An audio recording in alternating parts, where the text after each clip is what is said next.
Vamos lá, pessoal, vamos continuar. Aí vamos agora para a questão de número 79. Uma questão que não é muito comum de aparecer, principalmente não sei, nesses cargos mesmo, para essas provas de procuradoria, etc. Mas eu resolvi colocar aqui, que o CESP é o CESP, né? É bom que você saiba que existe, né, esse tipo de coisa e ficar sempre preparado, não só com as questões habituais. O habitual todo mundo sabe. O que vai diferenciar às vezes é aquela questão, e pode ser esse tipo de questão às vezes quando cai. Então por isso que a gente tem que colocar todo tipo de questão nesses cursos de exercícios, né? Porque a gente pegue o máximo possível da banca, o que ela já cobrou, como que ela costuma cobrar, em seus diversos cargos, né? Seja procuradoria, cargos para, vamos supor, provas para advogados, né? Analistas e etc. Então a gente vai vendo como que a banca costuma cobrar e aumentar o nível também de suas questões. Essa questão de número 79 vai dizer: nos casos de decisões desfavoráveis aos entes públicos proferidas em precatório, não caberá remessa necessária. Tá? O que isso aqui quer dizer? Decisões proferidas em precatório são normalmente proferidas pelos presidentes dos tribunais, né? Pelos presidentes dos tribunais. Nesses casos vai caber remessa necessária, né? Vou colocar aqui, vamos começar a fundamentar, né? Que é o reexame necessário, né? Em recurso especial? Não, tá? Ela não vai comportar reexame necessário nem recurso especial, ou seja, o seu reexame necessário a instância superior e etc. Não cabe. Então, decisões em precatórios, tá, proferidas pelos presidentes dos tribunais, não comportam reexame necessário. Agora, qual o tipo de recurso dessas decisões? Apenas mandado de segurança. Então, a questão aqui está certa ou errada? Nos casos de decisões desfavoráveis aos entes públicos proferidas em precatório, não caberá remessa necessária. Está certo. A única coisa que vai caber é mandado de segurança. Tá? Aqui nós temos as fundamentações. Tá? É cabível mandado de segurança contra atos praticados pela presidência dos tribunais regionais em precatório em razão de sua natureza administrativa. Então, é uma decisão meramente de natureza administrativa proferida em sede de precatórios. Então, nesse tipo de caso, não vai caber remessa necessária, né, quando está falando aqui de entes públicos, em decisões desfavoráveis aos entes públicos, né, em precatórios, não caberá reexame necessário. O recurso daí será cabível, não é recurso, né, podemos dizer, não é recurso. A única coisa, medida cabível, podemos dizer, dessa decisão será mandado de segurança. Tá bom? Então, meus amigos, é isso dessa questão. Coloquei apenas para vocês se ambientalizarem, saberem que existe, se aprofundarem um pouquinho a mais nessa matéria, pesquisar um pouco a mais sobre ela. Tá? A questão, quando vem, normalmente cai mais mesmo para cargos da procuradoria, onde a exigência é muito maior. Tá? Mas a gente nunca sabe, né? Questão de número 80. Vamos lá, questão de número 80. Deixa eu voltar com o meu cronômetro aqui. Caso o servidor público civil tenha de depor como testemunha em hora de serviço, o juiz deverá oficiar ao chefe da repartição, requisitando o servidor para comparecer à audiência designada. Certo ou errado? Questão tranquila. Agora, olha a diferença. Também para a procuradoria. E olha a exigência dessa questão de número 79 e olha a 80. Né? São duas questões para a procuradoria, uma com conhecimento muito mais profundo, exigindo conhecimento muito maior, né, de você, e essa questão, a 79 e a 80 mais tranquila. Né? Porque quando a gente fala de citação, intimação, quando a gente estuda essa parte no processo do trabalho, a gente, desde lá do processo civil, a gente sabe que se tratando de servidor público, quando a gente vai oficiar ao chefe de repartição. E ele sim que vai passar a intimação ou a citação ao funcionário. Então a questão está correta. Vamos ver o artigo 455, se eu não me engano é parágrafo 4º. Vamos lá. Não, é isso aqui, parágrafo 4º. A intimação será feita por via judicial quando, inciso 3, figurar no rol de testemunhas servidor público ou militar. Hipótese em que o juiz o requisitará ao chefe da repartição ou ao comando do corpo em que servir. Então imagine, você é um funcionário militar, está lá no quartel, você vai, a intimação vai sair para quem? Requisitar ao chefe da repartição ou ao chefe dele e ele que vai repassar ao funcionário. Tá? Nesses casos de intimação de servidor público militar, vai ao chefe, tá? Ao superior, e depois vem ao funcionário. Então, artigo 455, parágrafo 4º, inciso 3, a resposta está correta. Vamos lá, 81. Os prazos processuais previstos na CLT são contados em dias úteis, sendo excluído o primeiro e incluído o último dia da contagem. Certo ou errado?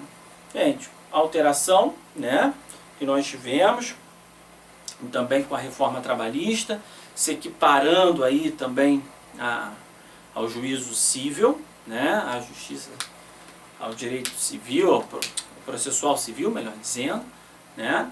Então, a gente também, na Justiça do Trabalho, os prazos, artigo, salvo engano, 775, também contados dessa forma, em dias úteis, e você exclui o dia do começo e inclui o dia do final. Por exemplo, você tem um prazo de 8 dias para recorrer. Tá? 8 dias. Esses 8 dias são o que? Úteis.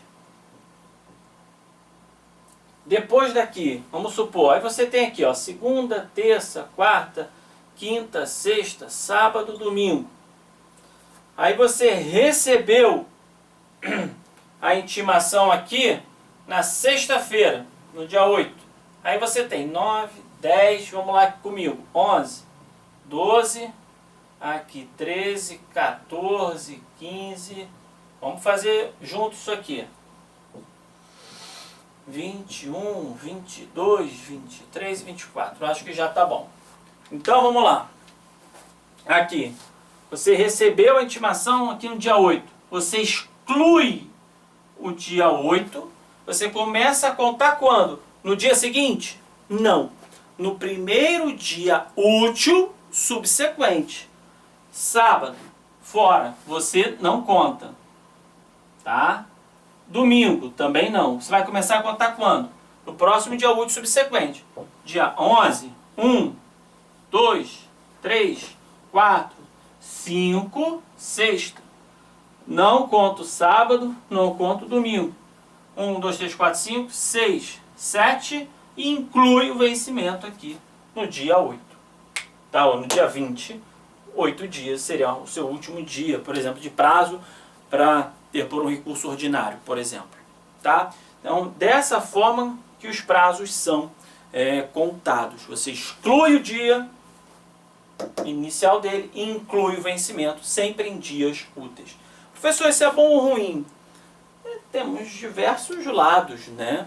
Do ponto de vista da celeridade processual, é óbvio que é ruim. Um prazo de 15 dias úteis é basicamente um mês, né? É basicamente um mês. Então, prazo de 30 dias, né? Na verdade, são quase 2 meses. Você praticamente vai dobrar esse prazo de 8 dias, você vai ter mais tempo. Do ponto de vista da celeridade processual, atrasa mais, o processo torna mais demorado, claro. Agora, do ponto de vista dos advogados, né, nós, é bom. Por quê? A gente poderia ter um prazo que acabasse, às vezes, em um domingo. Em um domingo. É o que você tem que fazer? Antecipar o prazo para sexta-feira. Quer dizer, na verdade, você não teria 8. Né? Você não teria 8 dias, você teria menos. Quer dizer, muito rápido. Você pode ter um prazo para trabalhar final de semana. E agora, puxando sardinha para o meu lado, né, de jurídico, o lado advocatício, todo mundo tem direito ao descanso, né, direito ao lazer, artigo 6º da Constituição, né? Seu final de semana, seu sábado, seu domingo, também o advogado tem vida, né, social. As pessoas às vezes esquecem, mas a gente tem vida social também, né? Então foi muito em função disso essa mudança. Tecnicamente, eu acho correto. O grande problema é a morosidade processual. Mas isso aí é um outro problema, né? O problema da justiça, né? Por que que a justiça também é tão lenta? Aí são outras milhões de questões que eu ainda quero falar muito, mas muito sobre isso. Mas, do ponto de vista do artigo 775, você tem que saber prazos em dias úteis, tá bom? Exclui o início e inclui o final. Legal? 82. Matéria importantíssima. Após a reforma trabalhista, o jus postulandi foi mitigado, limitando-se à primeira instância. Primeira coisa aqui. O que é jus postulandi? Jus postulandi, vamos lá. Eu gosto sempre de pegar as palavras e ir à etimologia dela, né? O que ela quer dizer, o significado dela, já mostra muito o que isso quer dizer. Jus, podemos dizer que seja direito. Postulandi vem do latim postulare. A gente pode, então, dizer postular, correto? Então, jus postulandi é o direito da parte de postular em juízo. Tranquilo? Então, se você não sabe o que é jus postulandi, poxa, eu tenho que ficar falando latim. Calma. Jus, direito, postulante, vem do latim postulare. Então, é o direito de postular em juízo que a parte tem. A própria parte, para você que não seja da área jurídica, que esteja estudando para concurso, você já ouviu falar no antiguíssimo juizado de pequenas causas, né? Todo mundo naquele churrasco de família ainda fala, vou botar no pequenas causas. Mas não existe mais pequenas causas nessa nomenclatura. Hoje foram substituídos pelos juizados especiais, cíveis, criminais, né? Vamos falar do cível, dos juizados especiais, cíveis. Então, por que eu estou falando isso? A inspiração da Lei 9.099, de 95, que é a lei que criou, né, os juizados especiais, foi na Justiça do Trabalho, foi na CLT, tá? Na parte processual trabalhista. Por quê? Na Justiça Civil, você pode postular em juízo, você chega lá no juizado, né, vai ter sempre o defensor dativo lá, para te ouvir, vai marcar a hora, você vai ouvir, você vai postular sem a presença de advogado, tá? Sem a presença de advogado, regra geral, há exceções, tá? Então, aqui na Justiça do Trabalho é a mesma coisa, você pode postular a sua demanda sem precisar de advogado. Agora, isso é limitado ao quê? Existe limitação? Esse tema jus postulandi, ele cai absurdamente, por isso que eu vou perder entre aspas, um pouquinho de tempo nele, porque muito vem em prova, ele cai bastante em prova. Então você tem que saber o seguinte, eu vou pegar aqui, se eu não me engano, é a súmula, vou botar aqui para vocês, 425 do TST, que vai dizer para a gente, nessa súmula 425, ela que vai dar um norte, tá? Do limite do jus postulandi. Você tem direito de postular em juízo sem a presença de advogado? Tem. Em tudo? Não. Então vamos lá. Você pode, regra geral, então, demandar na Justiça do Trabalho sem a presença de advogado. Limitado a quais hipóteses? Tá? Você já sabe aí alguma? Eu vou dar então a dica aqui para vocês. Tá? Vamos lá. Tem que, em cima dessa palavra, amara, né, você pode fazer várias outras se você quiser. Mas aqui você tem ação rescisória. Você não pode, você como parte, fazer uma ação rescisória sem a presença de advogado. Mandado de segurança. Também você não pode fazer um mandado de impetrar um mandado de segurança sem a presença de advogado. Uma ação cautelar. Também não. Recursos no TST. Tá? E aqui o acordo, essa é uma novidade, extrajudicial. Esse foi trazido pela reforma trabalhista. Então, antes a gente acabava aqui no amar, né? Agora tivemos que acrescentar mais uma letrinha aqui. Então, essas hipóteses aqui, a parte não pode postular em juízo sem a presença de advogado. Então, se você tem um processo, você quer ingressar com uma ação trabalhista, propor uma ação trabalhista, você pode sem a presença de advogado? Pode. Recurso ordinário, pode? Pode. Porque aqui a gente está falando de recursos no TST. Aí a gente está falando de recurso de revista, a gente está falando de embargos, recursos no TST, qualquer tipo de recurso no TST. Agora, ordinário, posso? Pode. Tá?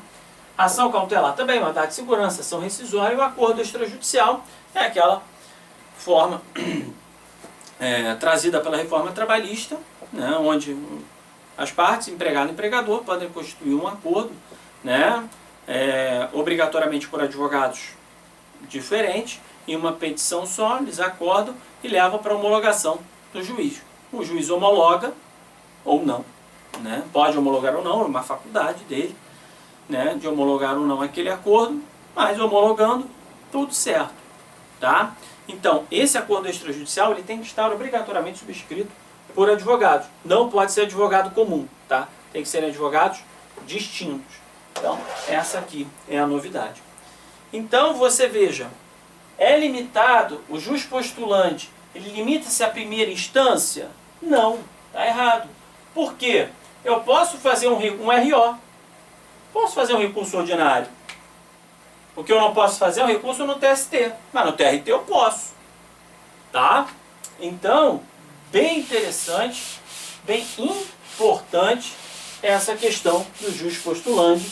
Não é difícil, tá? Agora você tem que saber a súmula 425 do TST, que é exatamente isso aqui que eu expliquei para vocês, tá? Essas hipóteses aqui, são essas hipóteses. A limitação ao juiz postulante, exatamente nessas hipóteses. Cai em prova, muito em prova, mas você sabendo, tranquilo, vá em frente. Então a questão de número 82, o juiz postulante foi mitigado, limitando-se à primeira instância? Não, não se limita aí à primeira instância. Tá legal? Então vamos lá, vamos falar da questão de número 83. Mais uma, de juiz postulante, vamos ver. A possibilidade de empregado e empregador reclamarem pessoalmente na Justiça do Trabalho, conhecida como juiz postulante, foi extinta pela reforma trabalhista? Não. De maneira alguma foi extinta, ela continua plenamente vigente, sem problema nenhum. Eu, Carlos Eduardo, tá, pessoalmente, esquecendo agora o ponto de vista somente o jurídico, o técnico, né? Eu, na prática, no dia a dia, devido a tudo que está acontecendo, a própria informatização das coisas, né? Entendo que na prática é muito difícil hoje você verificar, pelo menos aqui, capital, aqui no Rio de Janeiro, né, capital, no centro, né, onde a gente tem as 82 varas de trabalho, 81, né, varas de trabalho, tem 82 varas de trabalho. Entendo que na prática é muito difícil hoje o empregado exercer o juiz postulante. Eu vejo mais no juizado. No juizado eu vejo muito mais. Moro pertinho de um, bem do lado. Poxa, quando você vai lá no juizado especial civil, você tem hora com o defensor dativo, as pessoas vão lá, que realmente não tem situação econômica, não tem advogado, marca a hora, relata o seu problema, o defensor entra com a ação ali no JEC. Beleza. Agora, na Justiça do Trabalho, eu aqui, repito, capital, não vejo muito isso acontecer. Eu acho que até devido à própria informatização do sistema, imagina, até para a parte Hoje é um tecnicismo tão grande para você entrar com uma ação, são requisitos. Hoje uma ação, mas não, uma petição inicial, uma reclamação trabalhista, ela tem que estar liquidada. Né? Então eu quero férias, 13º, fundo de garantia, ela tem que estar liquidada. Não é? Você tem que atribuir valores àquilo ali. Logo, você tem que saber realizar todos aqueles cálculos. E majoritariamente, você acha que o empregado vai conseguir realizar todos esses cálculos sozinho? Ou ele sabe como exercer, como realizar esses cálculos? Não, é um prejuízo para ele mesmo. O próprio tecnicismo, a justiça do trabalho, seu princípio basilar, né? Ela tem a celeridade, a informalidade. Mas, com o passar, com o avançar do tempo, isso está diminuindo. Ela está incorporando nessa esquizofrenia judiciária, ela está incorporando o formalismo, aos poucos, de um processo civil. Então, esse tecnicismo todo, para você até fazer propor uma ação trabalhista, todos esses requisitos, você acha que o reclamante tem condições, coitado? Imagina aquele reclamante mesmo, ou aquele peão, aquela pessoa, não sabe, e nem precisa ser, né? Um trabalhador que não tem o conhecimento, mesmo quem seja muito inteligente, pode ser um grande engenheiro, tudo, ele vai saber esse tecnicismo todo, né? Ele vai ser prejudicado se ele fizer isso. Eu acho que a justiça do trabalho tem que pensar nesses congressos, nessas porcarias que não adiantam de nada, adoram fazer congresso, seminário, webinar. Eu odeio esse tipo de coisa, eu acho uma profunda, enfim, muito se discute e nada se resolve, né? É só para ficar trocando cartão, tirar foto para ostentar, para nada, é só mídia, muito mais do que efetividade, não é verdade? Eu acho que deveríamos buscar uma forma de dar uma efetividade ao jus postulante. Talvez como no próprio JEC, coloque lá, então contrate, nem que faça, sei lá, um concurso, ou advogados que sejam contratados. Cara, não sei, alguma forma teria que se pensar que fique à disposição na justiça para que marque com aquele cliente, que não é, no caso aí não é cliente, mas que marque, fique lá na sala, que receba o trabalhador e ingresse com a ação. Nem que isso seja um cargo público, né? Nem que isso seja, a gente pensa uma forma, tem que dar efetividade, porque da maneira como está hoje, o jus postulante existe? Existe. No papel, na lei, tranquilo, mas na prática, ele está praticamente extinto. Na prática mesmo, na real, ele está bem extinto. Pelo menos, repito, aqui capital Rio de Janeiro, eu não vejo de maneira alguma. Lógico, tem um lobby aí, muitas coisas por trás, que não querem também mexer muito nisso. Mas eu acho que é uma coisa importante. Por isso eu falo sempre isso de jus postulante. A gente tinha que ter uma maneira de dar uma efetividade ao jus postulante. E na prática, para mim, ele está praticamente extinto. Tá?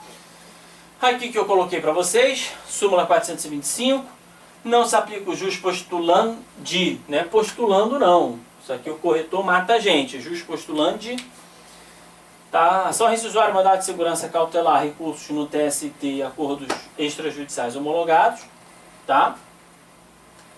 Então, aqui, olha que coisa esquizofrênica, né? A limitação do jus postulante se justifica pela necessidade de técnicas processuais conhecidas somente por advogados. Ou seja, ele vai dizer que essas técnicas aqui, né, são técnicas, poxa, para você fazer um recurso no TST tem que saber muito, uma cautelar, uma mandado de segurança, um acordo extrajudicial. E a porcaria da reclamação trabalhista simples? Você não tem que saber? Não tem uma série de requisitos? Você não tem que... procedimentos? Você acha que o reclamante, pura e simplesmente, ele sabe diferenciar os procedimentos trabalhistas?